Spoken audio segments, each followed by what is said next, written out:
I totally feel you about the online dating. I never had the best luck with online dating. I don't think I'd ever go back there. I've been on almost every app from Match.com to eHarmony to Tinder, and I'll tell you, it's crazy.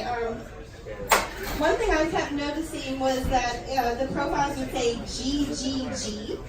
And it got to the point where I had to like Google search it, like a good giving game. Did I get that right, gentlemen? But I kind of feel like it's not that good for the girl when you think about it.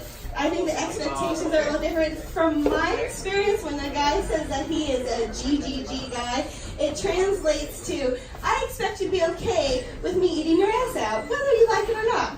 Because I'm a GGG kind of guy. Yeah, the only G that I'm really interested in though, fellas, is if you're golden. And ladies, I think you know what I'm talking about. He's not average. Oh no, he's golden. And don't get me wrong, guys, I am no size queen. I just want to wake up the next day, take my morning piss, and go, damn, I got fucked last night.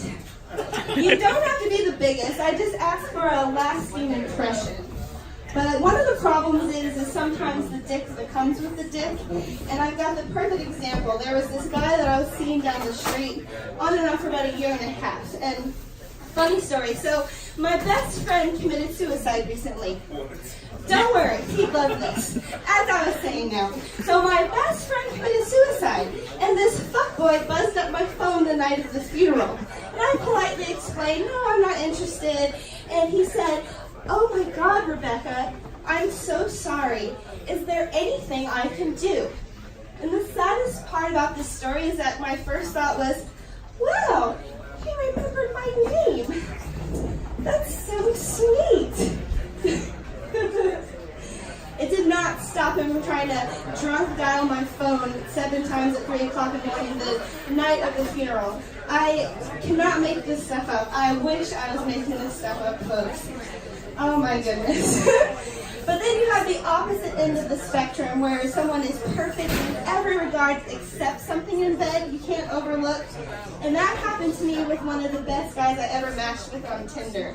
He was sweet, he was tall, dark, handsome, he was romantic. He actually took me to dinner with reservations. I met him during the big Bernie craze of 2016, and he and I were both feeling it. And after one debate, we decided to go into the bedroom where I felt like Charlie Bucket opening one of those chocolate bars. You know, he pinned down his pants, and I hit jackpot, I struck gold. Because I had a golden ticket. And I wasn't kidding, like he had to like stretch the Magnum condom like saran wrap over his thick Iranian cock. And I was having the time of my life. I did a couple positions here and there, and then I get ready for doggy, my favorite position, for the G-spot. The only G that this girl is good for. And then suddenly, I felt something really weird, and he was eating my ass out. I mean, talk about, because he didn't even ask, so I was like down here, like, butt on the bed, like, oh, that's okay, no, excuse me, no, that's okay, grabbing my clothes, I gotta go. Man, why did you have to be an ass eater? I just can't get into that, guys, especially if you're like in a polyamorous relationship on the West Coast with some girl from San Francisco like this guy was, you know. I was trying to be cool with that because, like I said, he made chocolate. He made wheat chocolate. But that was not a death by chocolate I could get down for. I mean, like, is one of the G's for gonorrhea? I mean, it was too risky. He was kissing all the butts of Brooklyn. It was like the Tinder toilet. I mean, his transmission rate crossed time zones. I can get if you're in a relationship, like, maybe that might be okay, but it was just too risky for me. Like, I definitely know what it's like to bite into a jelly donut, and I can get the sensation like the la la la.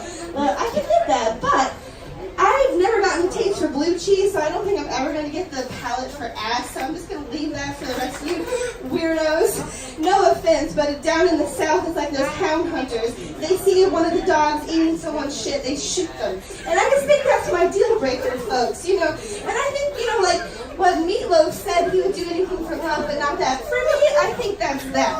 Because I couldn't do that. And I can never look at a jelly donut ever the same again. Thank you, folks. All right.